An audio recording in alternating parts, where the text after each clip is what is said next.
And now, live at 10:30. ආයුබෝවන් ශ්‍රී ලාංකේය අපක්ෂපාතී සමබර ප්‍රවෘත්ති ප්‍රකාශය. ස්වර්ණවාහිනී ප්‍රධාන ප්‍රවෘත්ති ප්‍රකාශය live at 10:30 අද ආරම්භුමයි මේ. අදත් සවිස්තර පුවත් ඔබට කියන මම නිමේෂ් විජේසූරිය. මම ෆාතිමා නස්රින්. අදත් මුල්ම අවධානය ප්‍රධාන පුවත් සිරස්තල වෙතයි. තමන්ට එරේ චෝදනාවලට නිවාස ඇමතිගේ පිළිතුර. පළකට ලක්ෂ 3ක් වියදම් කරාම ජාති ද්‍රෝහී ක්‍රියාව. හිතවරුනේ එළිය යන්න ඕනේ නැහැ තමුන්නාන්සලා. අර නං ගහගත්තු කැලෑවක් බවට පත්තුණු ක්‍රීඩාංගනේ මොනෝයි ගහකට තියෙන්නේ. තමන් එන ETI ගනුදෙනුවේ විනිවිදභාවය පිළිබඳ මහ බැංකුවෙන් යළිත් නිවේදනයක්. ජනතාවගේ පරිත්‍යාගශීලීත්වය අගය කළ ජනපති. විදේශිකයින් ශ්‍රී ලංකාවට පැමිණි බොහෝ අවස්ථාවල්වලදී සංචාරකයින් පරිත්‍යාගයේ පිළිබඳව පුදුම වෙන අවස්ථාවක් තමයි වෙසක් කාලයට පොසොන් කාලයට අපේ දන්සැල් දැක්කහම. ලෝකෙ කොහෙවත් එහෙම දන්සැල් නැහැ. එහෙම නිකන් කන්න දෙන්නේ නැහැ. උතුරේ කෘෂිකර්මය නැංවීමට රජය අත දෙන බව අගමැති කියයි. රටේ සංවර්ධන ව්‍යාපෘති හිටපු ජනපතිට පෙනෙන හැටි. කිව්වම එක පේන්නේ නෑ කාටවත්. බුද්ධිමතුන්ට විතරයි පේන්නේ. අඳගෙන ගියාම පොඩි කොල්ලෙක් හූ කිව්වම ඇහුවා මොකද බෝ හූ කියන්නේ. ඔබතුමා හෙළුවැල්ලේ. ඒ වගේ තමයි මේ ආණ්ඩුව.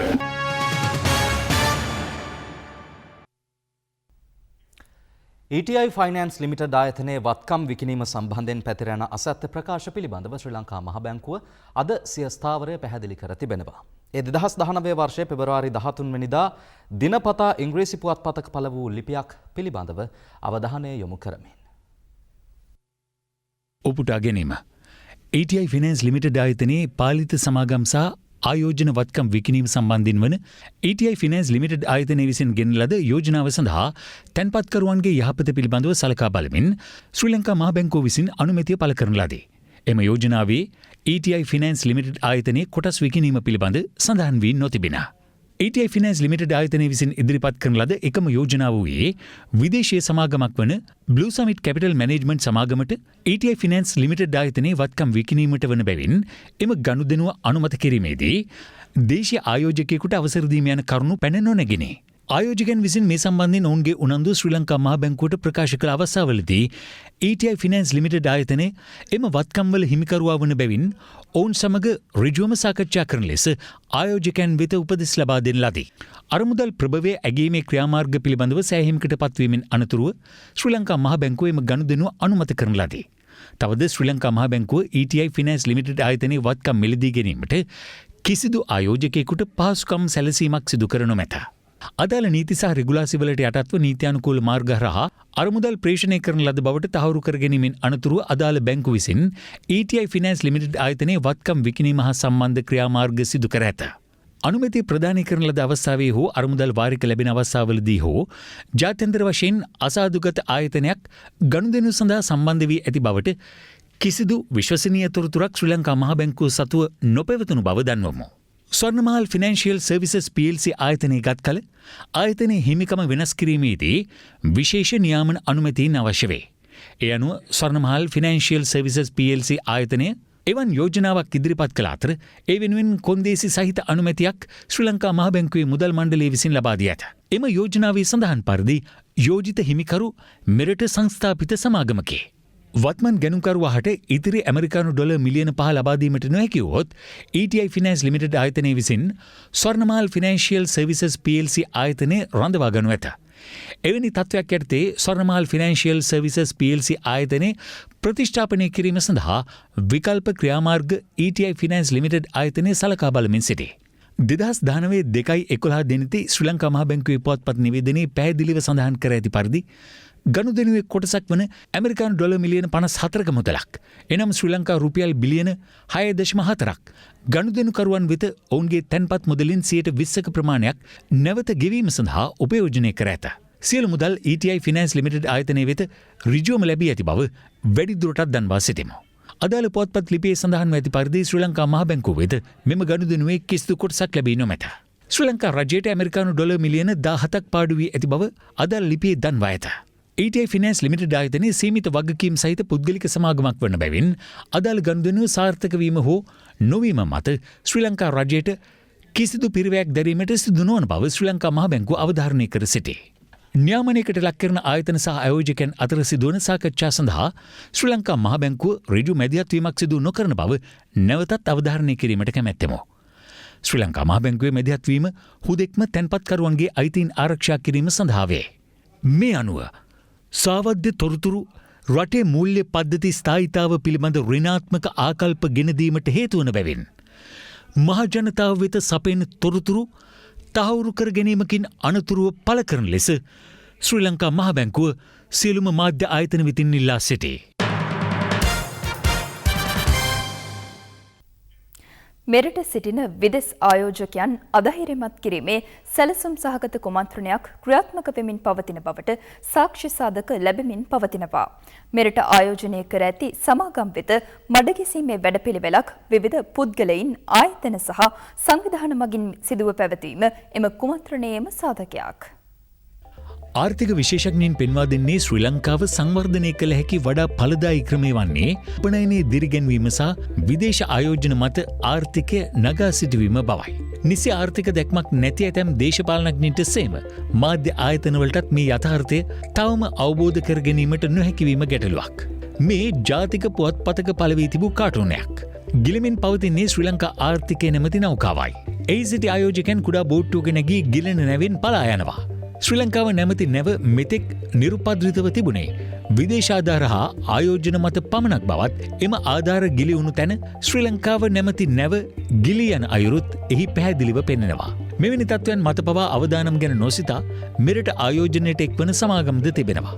ඒත් ඒවා පිළිබඳ ඇතැම් මාධ්‍ය විවිධ පුද්ගලයන් සමග එක්ව කිසිදු පදනමක් නොමැතිව චෝදනා ඉදිරිපත් කරමින් සිටිනවා. ඔවුන් මෙන්ම සංවිධානාත්මක සහ දේශපාලනික කණ්ඩායම් මේ වන විට කරලියට පැමිණ තිබෙන්නේ පටු අවස්ථාවාදයේම සහ ආත්මාර්ථකාමීත්වය මුදුන්පත් කර ගැනීමට උත්සාහ කරන පිරිසක් ලෙසයි. එවැනි පිරිස් පසුගිය දින කිහිපෙම නීත්‍යානුකූල ලෙස මෙරට ආයෝජනයට එක් වූ සමාගම් පිළිබඳ අසත්‍ය කරුණු ඉදිරිපත් කරමින් නිරන්තරයෙන් මඩගසන ආකාරයක්ද දක්නට ලැබුණා. ජාත්‍යන්තර ආයෝජකයන් අධෛර්යයට පත් කරමින් ඔවුන් ඉටු කර ගැනීමට උත්සාහ කරන යටි සහ පටු අරමුණු දැන් සමාජයට රහසක් නොවේ.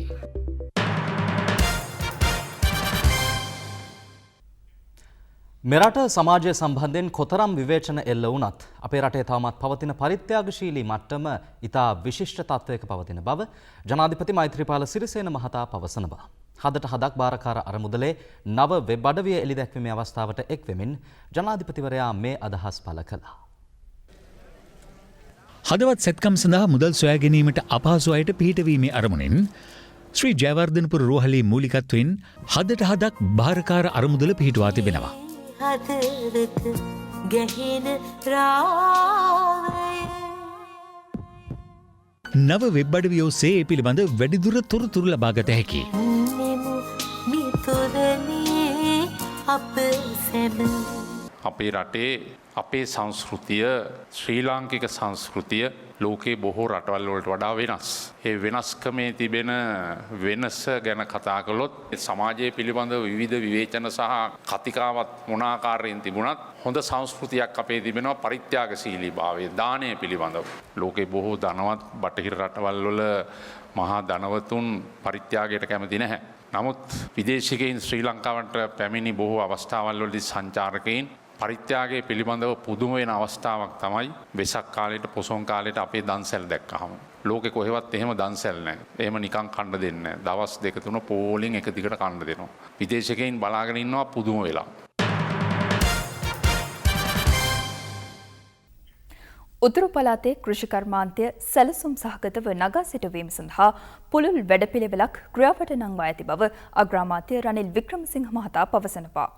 ඔහු මේ අදහස් පළ කළේ මුලිතව ප්‍රදේශයේ සිදුවන සංවර්ධන කටයුතු ප්‍රගති සමාලෝචනය සඳහා ගිය අවස්ථාවේදී.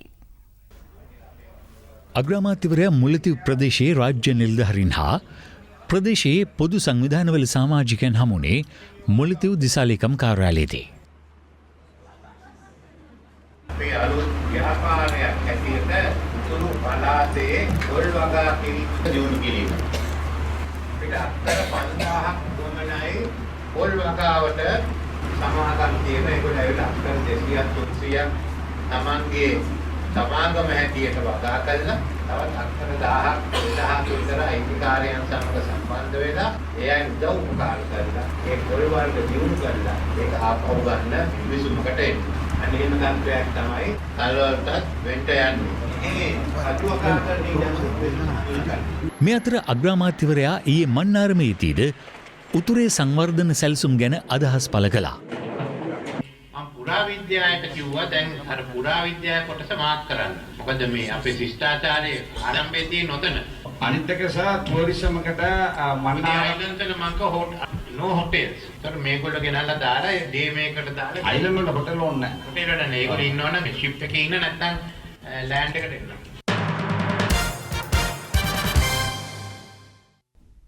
ආණ්ඩුව සිදු කරන සංවර්ධන වැඩ අද විපක්ෂ නායකතුමා උපමා කළේ එක්තරා රජ කෙනෙකුගේ ඇඳුමකට.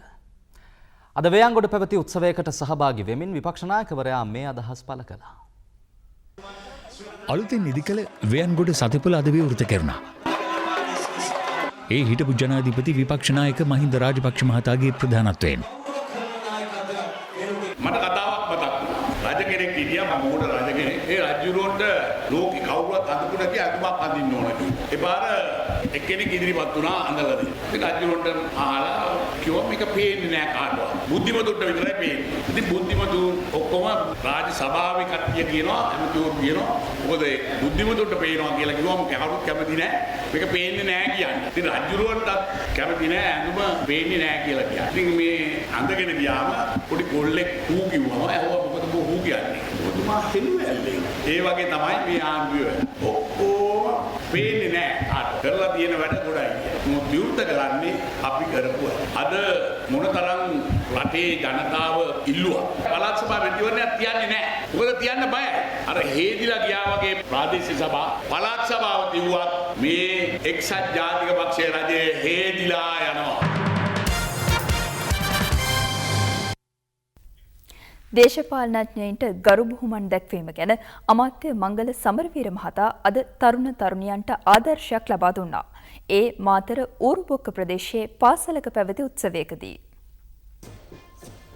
අමාත්‍ය මංගල සමරවීර මහතාගේ ප්‍රතිපාදනය යටතේ මාතර ඌරුබොක්ක ගම්පාල මහා විද්‍යාලයේ ඉදිකළ නව ගොඩනැගිල්ල සිසු අයිතියට පත් කිරීම වෙනුවෙන් මෙම උත්සවය පැවැත්වුණා. ඒ මුදල් හා ජනමාධ්‍ය අමාත්‍ය මංගල සමරවීර මහතාගේ ප්‍රධානත්වයෙන්.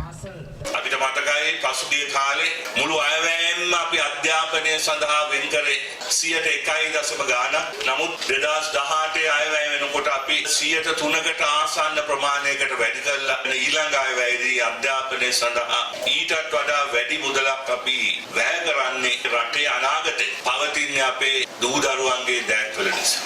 අපි කොන්ද කෙලින් තියාගෙන ලෝකයට එක්ක ආශ්‍රය කරන්න පුළුවන් තරුණ පරපුරක් නිර්මාණය කරන්න. බලය ඉදිරියේ කොන්ද කඩා ගන්න පරපුරකින් අපිට වැඩන්නේ. තමුන්නාස්ලා දන්නේ කාටද වඳින්නේ කියලා. මම මෙතන ඇවිල්ලා මං ගෙදර ගිහිල්ලා උඩු විකුණනවාද කොරජාවාරමක් කරනවාද කියලා മന്ത്രി වුණ පළියට වඳින්න තරම් වටිනාකමක් අපිට ලැබෙන්නේ. ප්‍රාදේශ සභා മന്ത്രിවරයෙක් වෙන්න පුළුවන්, පළාත් සභා മന്ത്രിවරයෙක් වෙන්න පුළුවන්, ඇමතිවරයෙක් වෙන්න පුළුවන්, අගමැතිවරයෙක් වෙන්න පුළුවන්, ජනාධිපතිවරයෙක් වෙන්නත් පුළුවන්. නමුත් මම නම් කියන්නේ ඒ අයට වඳින්න ඕනේ, ඒ අයට ගරු කරන්න. උදා ගම්මාන වැඩපිළිවෙලට චෝදනා කරන අයට අද සජිත් ප්‍රේමදාස ඇමතිතුමා උත්තරයක් ලබා දුන්නා. ඒ අද මොනරාගල සෙවණගල ඉදිකෙරුණු මිනිපහන්ගම උදා ගම්මානය ජනතා අයිතියට පත් කිරීමේ අවස්ථාවට එක් වෙමින්. මොනරාගල දිස්ත්‍රික්කයේ සෙවණගල නුගේගලයායි ඉදි වූ මිනිපහන්ගම උදා ගම්මානය අද ජනතා අයිතියට පත් කෙරුණේ නිවාස ඉදිකිරීම හා සංස්කෘතික කටයුතු අමාත්‍ය සජිත් ප්‍රේමදාස මහතාගේ ප්‍රධානත්වයෙන්. සැමට සෙවන යළි පිබිදෙන උදාගම්මාන වැඩසටහන යටතේ ජනතා අයිතියට පත් වූ 165 වෙනි උදාගම්මානය මේ වනවා.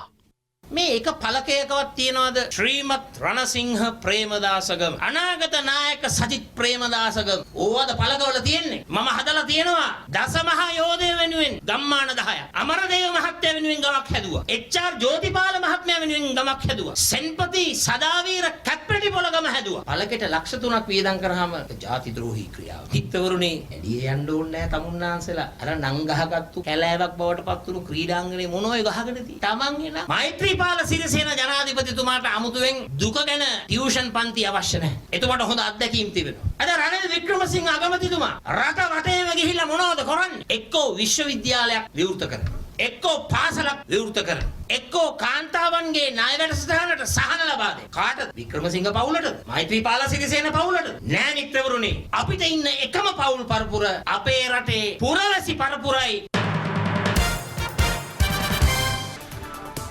තනමල්විල නගරයේදී පසුගිය ඉරිදා පුද්ගලයෙකු වෙඩි තබා ඝාතනය කිරීමේ සිද්ධිය සම්බන්ධයෙන් සැකපිට පුද්ගලයන් තිදෙනෙකු අද අත්අඩංගුවට ගත්තා.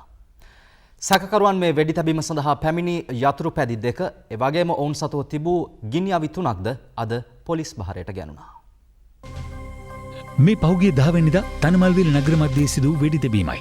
යතුරු පැදි දෙකකින් පැමිණි පිරිස් මෙලෙස වෙඩි තබා පලා ගියේ තනමල්විල ගාමිණීපුර ප්‍රදේශයේ පදිංචි 42 වැනි පුද්ගලයෙකුට.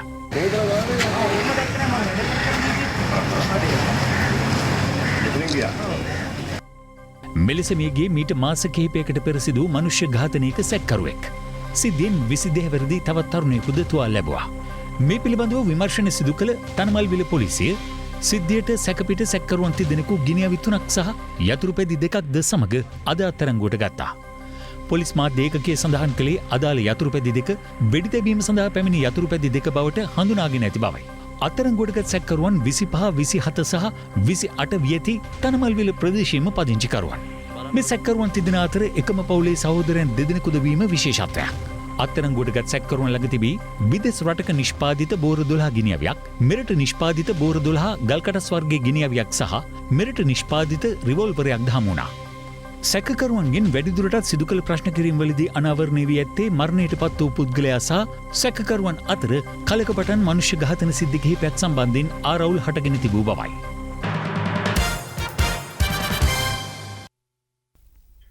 කෘතහස්ත දේශපාලනඥයෙක් සහ කලාකරුවෙක් වූ විජය කුමාරණතුංග මහතාගේ 31 වන ගුණානුස්මරණය අදට යෙදී තිබුණා.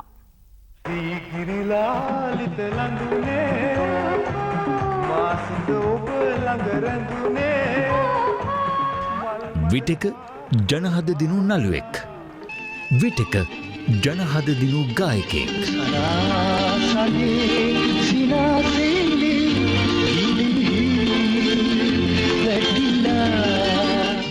විටක ජනහද දිනු ජනනායකයෙක්. 1945 ඔක්තෝබර් මාස 9 වන දින උපත ලැබූ විජය කුමාරතුංගයන් ජනතාවගේ ආදරය දිනාගත්තේ කලාකරුවෙක් ලෙසින් විතරක් නෙවෙයි, දේශපාලනඥයෙක් ලෙසින්. නමුත් 1988 පෙබරවාරි 16 වනදා කිසිවෙකුත් නොසිතූ ආකාරයෙන් විජය අවසන් ගමන් ගියේ ඒ සෑම ක්ෂේත්‍රයකටම පිරවිය නොහැකි හිඩසක් ඉදිරි කරමින්. විජය කුමාරතුංගයන්ගේ 31 වෙනි ගුණානුස්මරණ උත්සවයේ අද පැවැත්වුණේ හිටපු ජනාධිපතිනි චන්ද්‍රිකා බණ්ඩාරනායක කුමාරතුංග මැතිණියගේ ප්‍රධානත්වයෙන් ඒ කොළඹ නවනගර ශාලාවේදී. එදා විජය කියපු දේවල් අදටත් වළංගුයි. අදටත් අපිට විජය කියපු තැනට අදටත් යන්න බැරුව අපි බඩ ගන්නවා. මම හැමදාම කල්පනා කරන දෙයක් තමයි මේ රටේ ජාතික ප්‍රශ්නය විසඳීමට කිසිදු බියක් නැති දේශපාලන ප්‍රතිපත්තියක් තිබෙන නායකයෙකුට තමයි මේ රට ගොඩ ගන්නට පුළුවන් ඒ නායකත්වයේ තිබෙන්නේ. ඔක්කොට වැඩිය කනගාටු ඒ වාගේ නායකයෙක් එක්කෙනෙක්වත් අද නැති එක. අද ලංකාවේ එක්කෙනෙක්වත් නැහැ. ඒ වාගේ අවංකකම තියෙන මිනිසුන්ට ආදරය කරන අවංකව එක නායකයෙක්වත් අද ලංකාවේ නැහැ. මම දන්න තරම.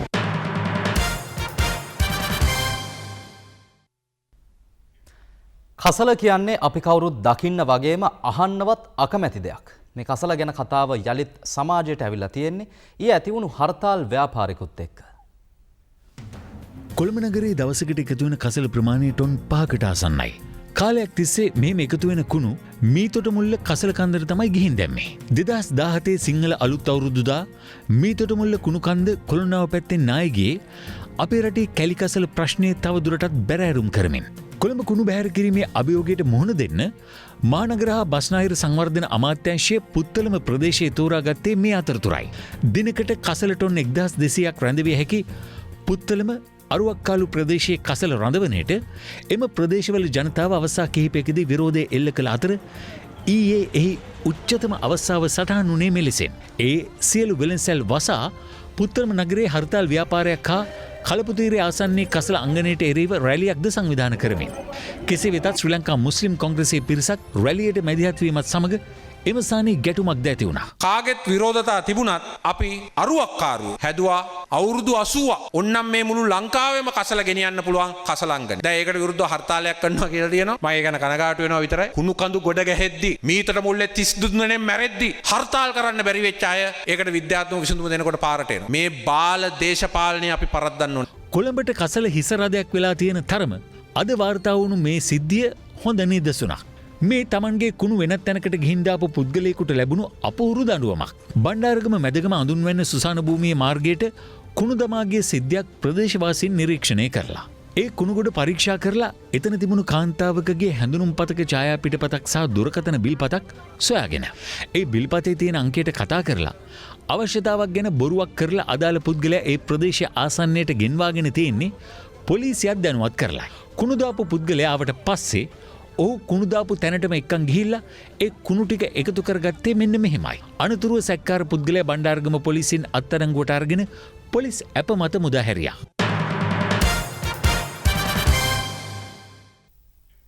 මෙරට ආර්ථිකය දකුණු ආසියාවේ පහළම තැනට වැටී තිබෙන බව එක්සත් ජනතා නිදහස් සඳහන පාර්ලිමේන්තු මන්ත්‍රී කෙහෙලිය රඹුක්වැල්ල මහතා පවසනවා. අද මහනුවරදී පැවති උත්සවයකදී එතුමා මේ අදහස් පළ කළා.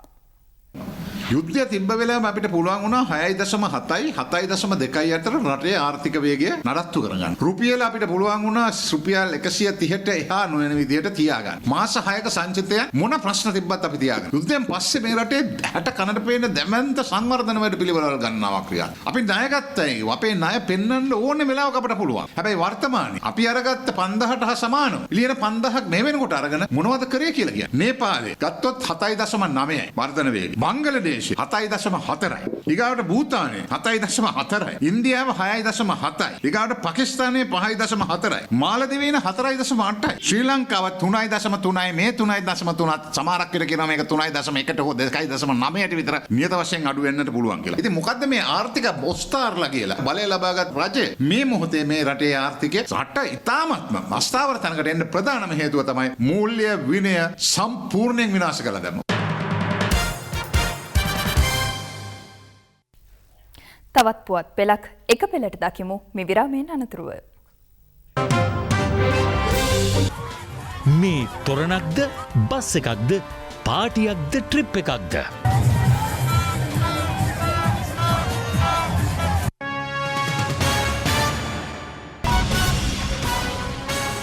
This is live at 10:30. මේ බස් එකක්ද තොරණක්ද? එහෙමත් නැත්නම් ට්‍රිප් එකක්ද පාටි එකක්ද? මේ දවස්වල පාරේ දුවන සමහර බස් හරියට තොරන් වගේ. ඒ වගේම තමයි බස් රථවල නලා ශබ්දය. මේ වගේ බස් රථ ධාවනය කරන එක නම් නීති විරෝධී. අපේ රටේ මෝටර් වාහන පනතේ නීතිමය ප්‍රතිපාදන අනුව මෝටර් වාහනයක නිවෙන දැල්වෙන පහන් තිබිය යුත්තේ සංඥා ලාම්පු සඳහා පමණයි. ඒ අරින්න වෙනත් ආකාරයේ ආලෝක සංඥා රථයේ වහලේ ඉදිරිපස පිටුපස දෙපැත්තේ භාවිතා කිරීමේ කිසිම නීතිමය හැකියාවක් නැහැ. ඒ වගේම විවිධ නාද රටා සහිත නලා භාවිතා කිරීමත් මෝටර් වාහන පනත අනුව පරිසර පනත අනුව පොලිස් ආඥා පනත අනුවත් වරදක් පසුගිය 14 වෙනිදා සිට අපි විශේෂ මෙහෙයුමක් ආරම්භ කර තිබෙනවා. මෙවැනි වාහන අත්අඩංගුවට ගැනීම සඳහා. පහුගිය දිනක බණ්ඩාරවලදී පොලිස් මෙහෙයුමක් සිදු කරන්නේ ඒ වගේ රථවාහන ගැන රියදුරන්ට උපදෙස් දෙන්න. දමුල්ල උයන්වත්ත රජමහා විහාරස්ථානයේ ආසන්නයේ නතර කර තිබූ බස් රථ කිහිපයක් පිළිබඳව ප්‍රදේශවාසීන්ගේ අවධානය යොමු වුණේ මේ අතරතුරයි.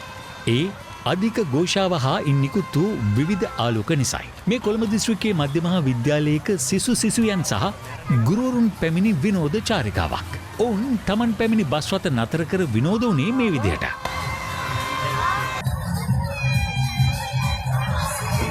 විවිධ අධ්‍යාපන චාරිකා විශේෂ චාරිකා සඳහා මේ ආකාරයේ පහන් තියෙන බස් රථ ලබා ගැනීමෙන් වළකින්න ඕනේ. අතරමඟදීම වාහන පොලිසිය බාරයට ගතහොත් එම ගමනට බාධා වෙන්න පුළුවන්. එවැනි වාහන තියෙනවා නම් ඒ පහන් වහාම ගලවලා ඉවත් කරන්න.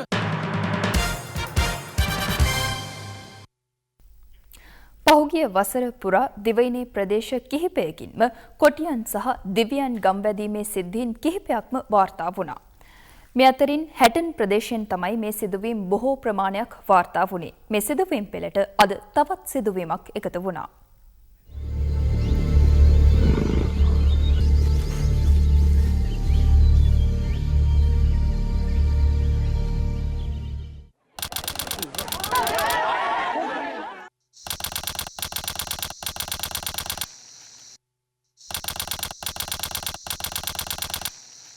මේ අතර හැටන් දිමුල පොලිස් වසමට අයත් ස්ටෝනි ක්ලිප් වතුයායේ තිබූ තවත් කුටි මලසිරුවක් අද හමුණා. අඩි 4ක් පමණ දිගකින් හා අඩි 3ක පමණ උසකින් යුත් හොඳින් වැඩුණු කොටියෙකු අද අලියුම මද්දකට හසු වී මිය ගොස් සිටියේ මෙලෙසෙන්. කිසියම් පිරිසක් වල්ලූරන් දඩයම් කිරීමට අටවා තිබූ මද්දකටයි මේ කොටිය හසු වී ඇත්තේ. මීට පෙරද මෙවන් මද්දකට හසු වී ඉන් බේරී ඇති සලකුණු මෙම කොටියාගේ ගෙලි ප්‍රදේශයේ දක්නට ලැබෙන බව වනජීවී නිලධාරීන් පවසනවා. පරිසරවේදීන් පවසන්නේ ගත වූ වසර 3 තුල පමණක් ලංකාවේ කොටි මරණ 40කට අධික සංඛ්‍යාවක් දිවයිනේ විවිධ ප්‍රදේශවලින් වාර්තා වුණා කියලයි.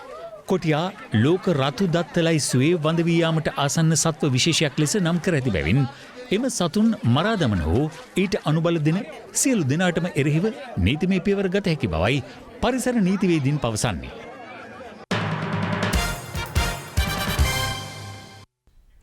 තවත් දේශීය පුවත් කිහිපයක් කෙටියෙන් දකිමු දැන්. රටම කෙටියෙන්. අනුරාධපුර මහනගර සභා කසල අංගණයක තිබී LTTE ලාංඡනයේ සහිත හිස් වැසුමක් සහ ජීව උණ්ඩ 48ක් හමු වී තිබෙනවා. ඊයේ එම කසල අංගණයේ කසල ඉවත් කරමින් සිටි කම්කරුවන් පිරිසකටයි. ඔවුන් අනුරාධපුර පොලිසිය දැනුවත් කිරීමෙන් පසු පොලිසිය පැමිණ ඒවා රැගෙන ගියා. නවල ශ්‍රී ලංකා විවෘත විශ්වවිද්‍යාලයේ සිසුන් පිරිසක් අද විශ්වවිද්‍යාලයේ ඉදිරිපිටදී උද්ඝෝෂණයක නිරත වුණා. ඒ අධ්‍යාපන කප්පාදුව නවත්වන ලෙස හා සුබසාධන ගැටලු වහාම විසඳන ලෙසට බල කරමින්. රත්නපුරේ රජවත්ත ශ්‍රී බෝධිරාජාරාම විහාර භූමියේ උමගක් හරහා නීති විරෝධීව සිදු කරගෙන ගිය මැණික් ජාවාරමක් රක්වාන පොලිස් නිලධාරීන් හා රත්නපුරේ මැණික් හා ස්වර්ණාභරණ අධිකාරියේ නිලධාරීන් විසින් වැටළුවා. වැටලීමේදී කැනීම් කරමින් සිටි පිරිස පලා ගොස් තිබූ අතර උමග තුළ තිබියදී කැනීම් සඳහා යොදාගත් භාණ්ඩ රැසක් පොලිස් භාරයට ගැනුණා.